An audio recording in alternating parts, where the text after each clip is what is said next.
요한 1서 5장 13절부터 21절까지 하나님의 말씀 나누겠습니다. 요한 1서 기자가 편지를 쓴 목적은 13절의 말씀을 읽어보면 내가 하나님의 아들의 이름을 믿는 너희에게 이것을 쓰는 것은 너희로 하여금 너희에게 영생이 있음을 알게 하려 함이라. 영생이 있음을 알게 하기 위해서 이 편지를 썼습니다.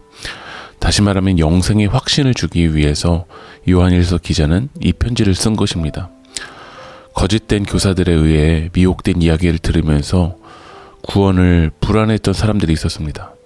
그들에게 바른 믿음을 전해주었고 그 안에서 영원한 생명에 대한 확신을 누리라고 편지를 쓴 것입니다. 우리도 하나님의 말씀을 통해서 영원한 생명에 대한 확신을 얻어야 될 줄 믿습니다. 예수님을 믿고 영원한 생명과 연결된 우리들에게 하나님이 주신 그 특권이 있습니다. 그 특권은 무엇이냐면 14절의 말씀을 읽어보면 그를 향하여 우리가 가진 바 담대함이 이것이니 그의 뜻대로 무엇을 구하면 들으심이라. 무엇을 구하면 들으심이라. 하나님의 뜻을 구할 때 하나님이 들으신다라는 특권을 우리에게 주셨습니다.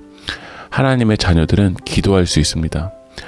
우리는 하나님의 자녀이기에 하나님의 뜻이 이 땅 가운데 이루어지도록 기도해야 될 줄 믿습니다. 그래서 우리 공동체 가운데 어떤 형제들이 어떤 자매들이 죄악 가운데 있을 때 우리가 할 수 있는 일이 있습니다. 16절의 말씀 보면 누구든지 형제가 사망에 이르지 아니하는 죄 범하는 것을 보거든 구하라. 그리하면 사망에 이르지 아니하는 범죄자들을 위하여 그에게 생명을 주시리라. 사망에 이르는 죄가 있으니 이에 관하여 나는 구하라 하지 않노라. 죄 범하는 자들이 있을 때 기도하라고 이야기합니다. 기도할 때 하나님께서 생명을 주시겠다고 성경은 이야기합니다.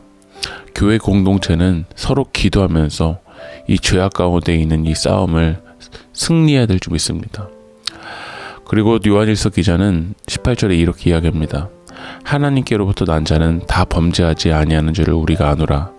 하나님께로부터 나신 자가 그를 지키심에 악한 자가 그를 만지지도 못하느니라. 우리는 죄로 인해서 넘어질 때도 있고 때로는 실수할 때도 있지만 하나님께 난 자는 하나님이 지켜주시고 악한 자가 만질 수 없다라고 이 요한일서를 읽는 공동체에게 믿음의 확신을 줍니다. 우리는 죄악 가운데 살아가면서 이런 믿음을 붙들어야 됩니다. 19절의 말씀 보면 또 아는 것은 우리는 하나님께 속하였고 온 세상은 악한 자 안에 처한 것이며 우리는 하나님께 속했다라는 믿음을 잃어버리면 안 됩니다. 우리는 예수 안에 있습니다. 그 예수님은 참 하나님이시고 영원한 생명이십니다. 요한일서를 오늘 마무리합니다. 요한일서를 마무리하면서 요한일서 기자는 우리에게 영생이 있음을 알게 하기 위해서 이 편지를 썼습니다. 거짓 교사들은 잘못된 교리를 전해서 우리 믿음을 흔들고 영원한 생명으로부터 멀어지게 만들려고 합니다.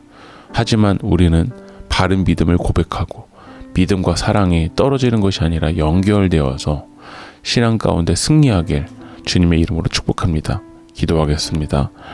아들에 대한 믿음을 방해하고 그분의 통치에 순종하는 것을 방해하는 우상을 멀리하게 하시고 바른 믿음 가운데 거하여서 영원한 생명이 우리 가운데 있음을 알고 고백할 수 있도록 주님 인도하여 주시옵소서. 예수님의 이름으로 기도합니다. 아멘.